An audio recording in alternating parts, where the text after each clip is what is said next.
On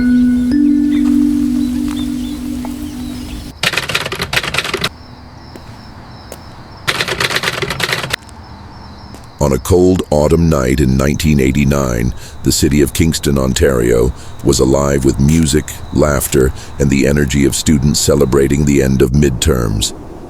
Among them was 19-year-old Emily Carter, a bright university student who had dreams of becoming a teacher. Friends described her as kind, ambitious, and full of life. That night, she joined her classmates at a house party near campus, a gathering that should have been nothing more than a carefree evening of fun. But sometime after midnight, Emily walked out the front door and vanished. No one saw her leave, and no one could explain why she didn't return home. When she didn't show up to her morning lectures, alarms were raised. Police combed the area, interviewing dozens of students who had been at the party. Some said Emily left alone, others thought she was heading to meet a friend, and a few admitted they were too drunk to remember. What they all agreed on was chilling. Emily was never seen again. Her disappearance struck the community like a thunderclap. Posters with her photo lined streetlights and bus stops. Her parents pleaded on television for answers. Search teams scoured nearby woods, fields, and rivers, but every effort led to nothing. Weeks turned into months. Months turned into years. The case went cold, leaving behind only rumors, unanswered questions, and the unbearable silence of a young woman who had simply walked out of a party and never come back. In the days following Emily Carter's disappearance, the streets of Kingston were flooded with volunteers. Students, neighbors, and even strangers who had never met her joined the effort. Police organized search grids that stretched for miles, combing forests, riverbanks, and abandoned buildings. Helicopters hovered over the region, scanning for any trace of the 19-year-old student. Yet each day ended the same way, empty-handed. Detectives interviewed everyone at the party. Friends recalled Emily laughing, dancing, and talking with several classmates, but no one could point to a final moment when she was last seen. One student swore she left around midnight. Another insisted they saw her near the backyard minutes later. The contradictions created confusion and wasted precious time. Her parents appeared on national television, begging for answers. Her mother's trembling voice pleaded, "Please, if anyone saw Emily that night, come forward." Tips flooded in. Sightings of a girl matching her description at bus stations, diners, and even on highways. Each lead gave the family a flicker of hope, but every one of them collapsed under scrutiny. Rumors soon took hold. Some whispered she had run away, escaping the pressures of school. Others believed foul play was involved, pointing to the wooded trails that surrounded the city.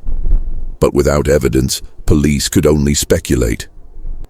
By winter, the flyers on lampposts had begun to fade, snow covering Emily's smiling face. The city carried on, but for her family, the silence was unbearable. The girl who had simply walked out of a party had become Kingston's most haunting mystery. By the early 1990s, the search for Emily Carter had lost its urgency. The initial flurry of volunteers dwindled, and media attention shifted to other headlines.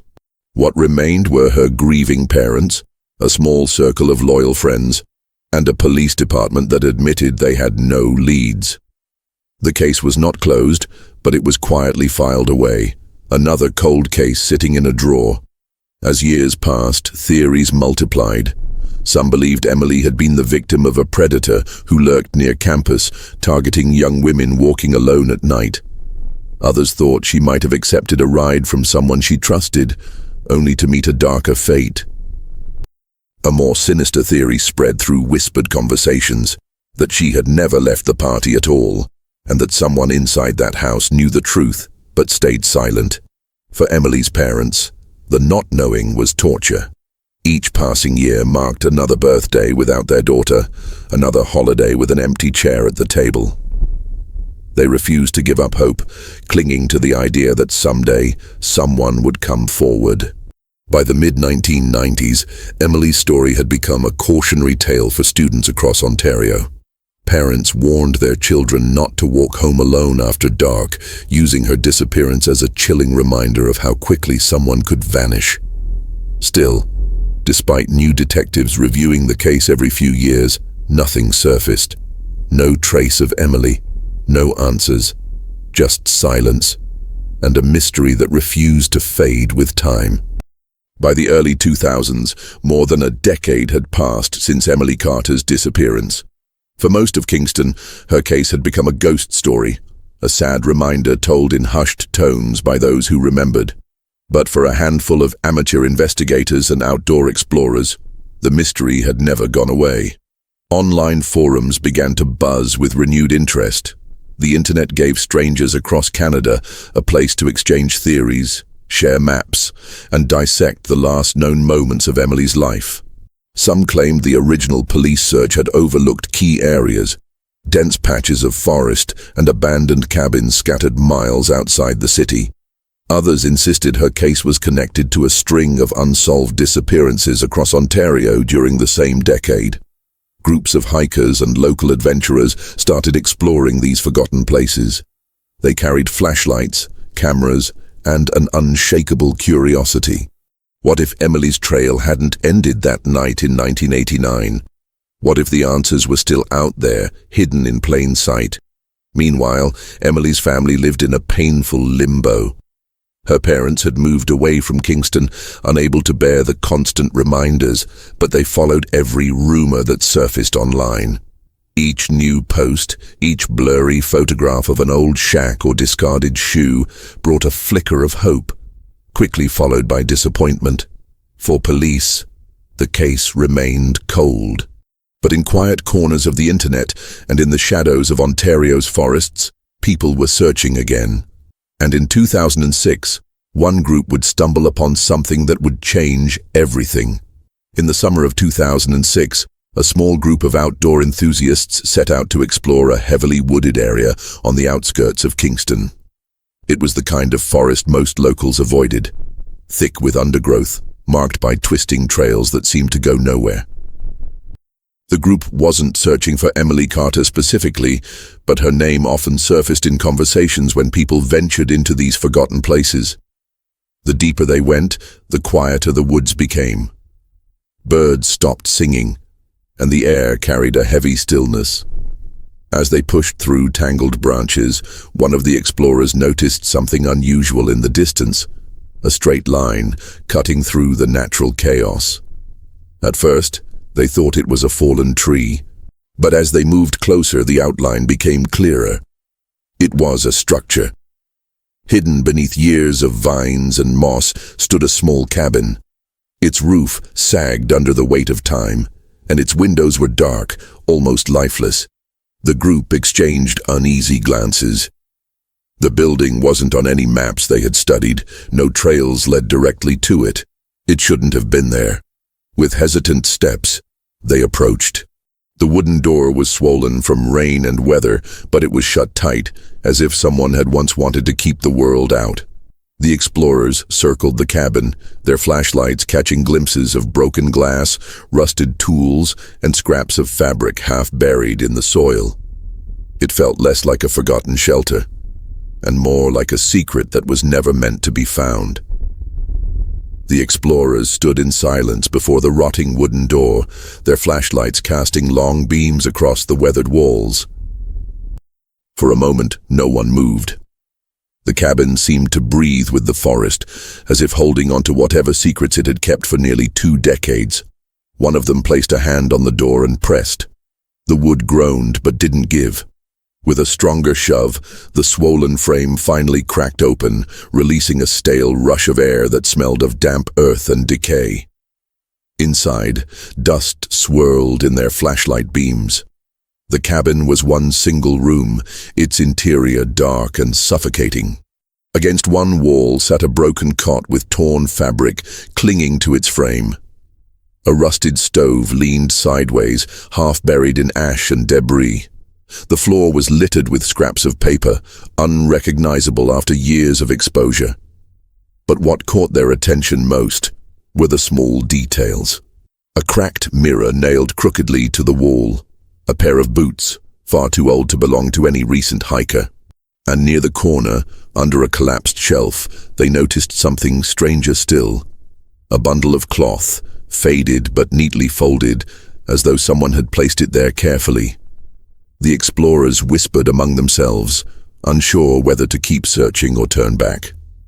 The atmosphere inside the cabin was heavy, almost oppressive, as if the walls themselves were warning them away. Yet they couldn't ignore the thought that this cabin, hidden for so long, might hold answers to a mystery the city had buried years ago. The explorers steadied their flashlights and began moving carefully around the cabin. Every creak of the wooden floor echoed like a warning. One of them bent down to examine the bundle of folded cloth.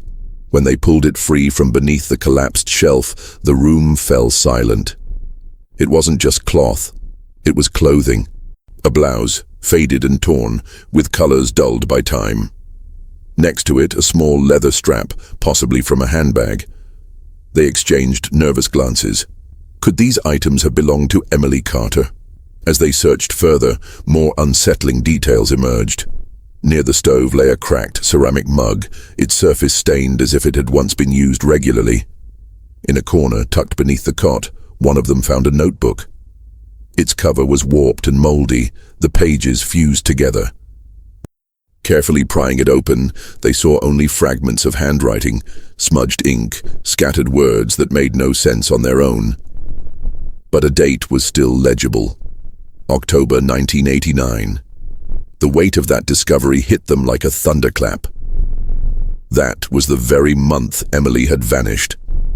They flipped through the ruined pages, hoping for more, but most were unreadable. The fragments, however, hinted at isolation. Words like alone, cold, and watching.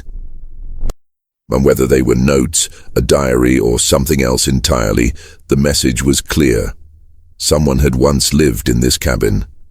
The group realized they were no longer just hikers stumbling on ruins. They might have stepped directly into the heart of Kingston's most haunting mystery. Shaken by what they had found, the explorers knew they couldn't keep the discovery to themselves.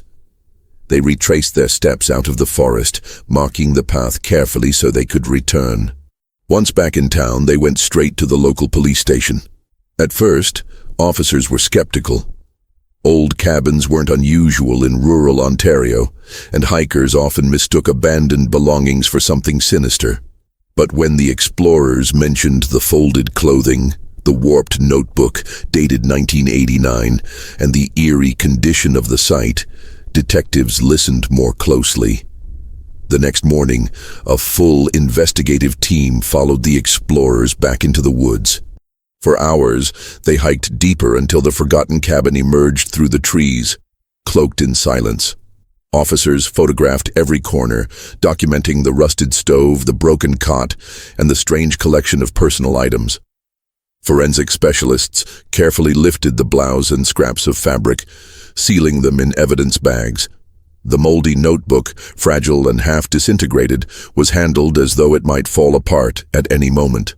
Neighbors and local media quickly caught wind of the discovery. The name Emily Carter resurfaced in headlines after years of silence.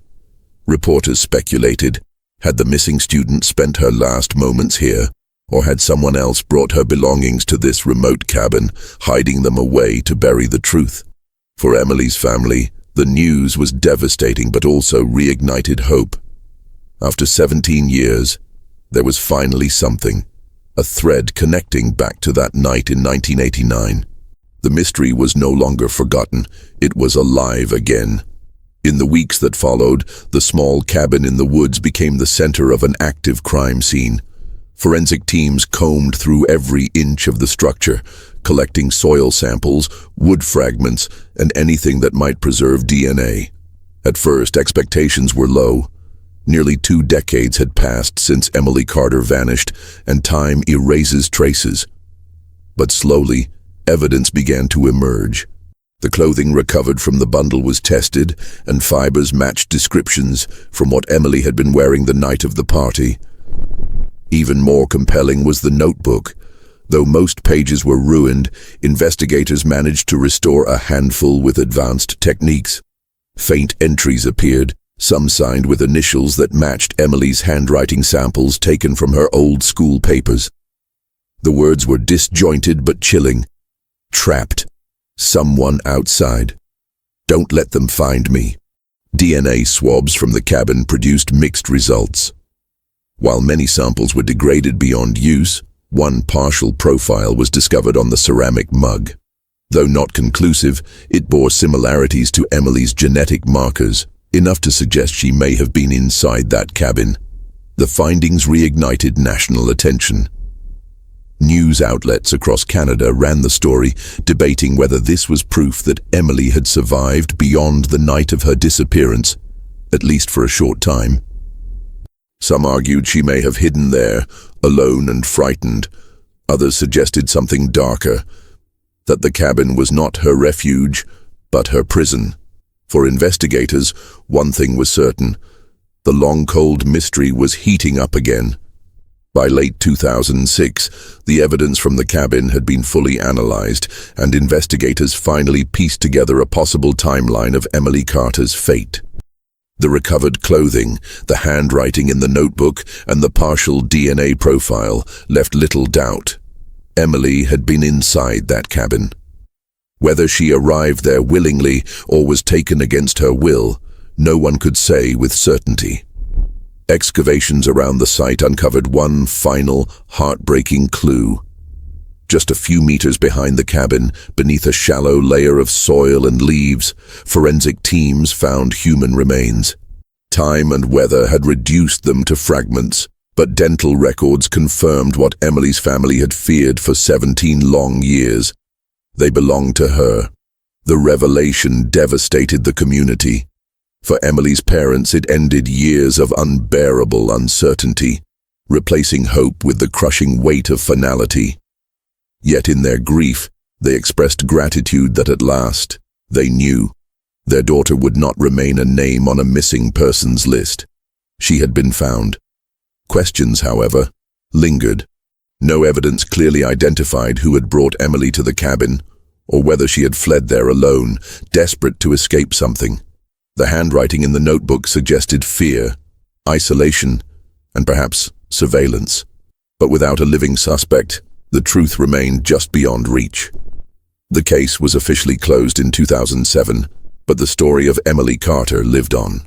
To this day, locals speak of the hidden cabin in hushed voices, a haunting reminder of a young life stolen and the chilling silence of secrets buried in the woods.